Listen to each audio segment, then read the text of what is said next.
Superstar Cinema, where we dive deeper into the entertainment side of sports entertainment. I'm Mark Donica. I'm the Hobo! And I'm Joe Galley. Welcome.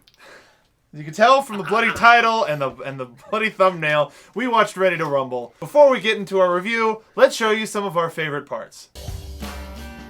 Fuck that! We don't have any favorite parts! Fuck this movie, and you guys suck for making me sit through this damn movie. I love it! What a great and compelling story! Redemption. Redemption is the word of the day! I have no idea why I kind of enjoyed this movie so much. When the majority of your notes are fuck Mike Tenay, what kind of a movie is it really? What do you think of this movie? Well, you know, it stars as the main bad guy is DDP. Well, sort of. He's so focused now on yoga that he would call dynamic resistance, and my whole body was dynamically resistant to this movie. Like, everything was like, I should just leave, I should just leave, I should just, BAM! Gotta get out! I like it. Honestly, it's one of those things that you have to put on some serious rose-tinted glasses to enjoy. But I think, honestly, it gives us look at the wrestling world as a whole. You've got the marks, you've got the workers, you've got what you see on the screen, and you've got what happens in the back. And honestly, that's how it works, basically. I mean, in the most cartooniest of fashions, this is how the wrestling business works. The guys out there watching it think, oh my god, this is the greatest thing ever, this is all real, this man is the greatest man ever, and then the guys back there just kind of fucking around. The guy on top is a drunk and a pill popper and a wife abuser and a family leaver, but god damn it if he ain't the champ! I don't know who this movie was for, because they showed all sides of it, and they made fun of Atlanta, which is where WCW is home to. They made fun of so many people, and it's like they were insulting wrestling fans. Everybody stayed in gimmick the whole time unless they were working out. Like at the end, when Goldberg just came out and he was in full gear, and Jimmy King was in full gear, and all that stuff. I don't know. They went out of their way to insult people in law enforcement, anybody who worked at sanitation, and basically anybody who's really a fan of wrestling, because it made you just look like such a fool for enjoying this art. Mm-hmm. The blood, screw the blood. Literally, the top of my thing says blood sucks. In this day and age, pink face should be illegal.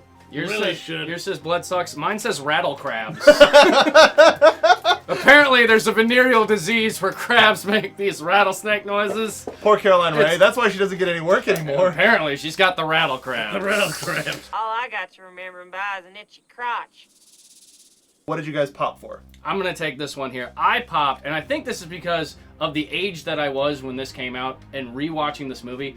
Great soundtrack. You've got Lit, you got GNR, you got Britney Spears, House of Pain, everything that when I started going through puberty, and that's what I'm listening to, and it's cued into my DNA at that point. It's like, that's what kind of makes this movie enjoyable for me, is just to hear the music that's playing in the background for it. I love the scene at the beginning with Macho Man Randy Savage and the fight at the liquor store. It's ridiculously over the top. They've got the whole aisle set up, and it actually turns into a wrestling ring. It's not they're just bumping on the floor. It's a ring! I love it! I popped for the Penguin.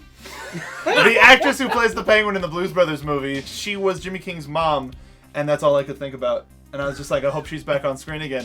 What do you think deserved the most heat? Aside from the movie as a whole, what do you think deserves the most heat? Just brutally beating us over the head with shit jokes. There's just a juvenile. I mean, how old were Scott Conn and David Arquette in this movie? They were like 14 old enough to get a years sanitation old. job. Oh my god, and old enough to be a cop at the end. Yeah. Right. That's what I want, a guy with a Hey, man. 14-year-old's mind holding a gun and pointing it at me. It's Dewey from Scream. This is a Right. Scream prequel. We This is a figured it out. This is a Scream prequel to prequel. Scream. They went out of their way to make the two main characters look absolutely foolish and idiotic, and then they get laid from the hottest chicks ever, like totally just banging chicks coast to coast in this. And unbelievable. We couldn't get behind them as characters because they instantly presented them as pitiable and not relatable, and that was it made me not care about them or their journey or their care for Jimmy King. Even I could relate to them, though, to some degree, because they're you smell like shit fairly often. I know, it's but they're so pathetic, but everybody's been there. I think that Mike Tenay's an asshole. So, what would you recommend this movie?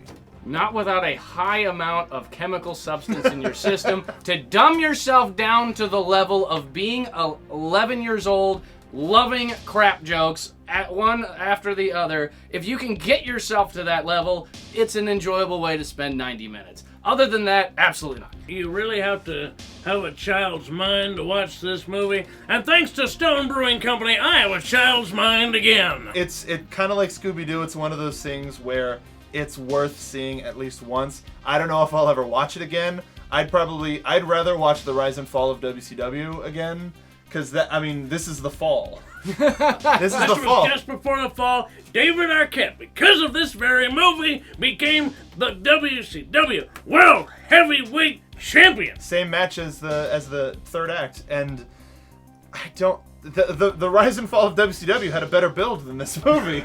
So that's 1 out of 3 for recommending Ready to Rumble if you haven't seen it. 1 out of 3 chair shots. Actually, no, 1.5. Thank you for watching this episode of Superstar Cinema. You can follow me on Twitter at twitter.com/soapboxmark. I am on Twitter at Drew Hobo, and if you want to pick up a nice t-shirt, go to prowrestlingtees.com/hobo. And I'm award-winning broadcast journalist Joe Galley. You can also find me on Twitter at TheRealJoeGalley. This motherfucker. This motherfucker. If they ever reprint the movie poster, what's the line, Joe? What's the tagline? 2 heads are more than one. I'm out. That's it. I literally can't. I wish I could, but I can't. 2 heads, more than one. Oh, great. 2, in case you don't know. 2 is more than one. They could have just put this. Save some space.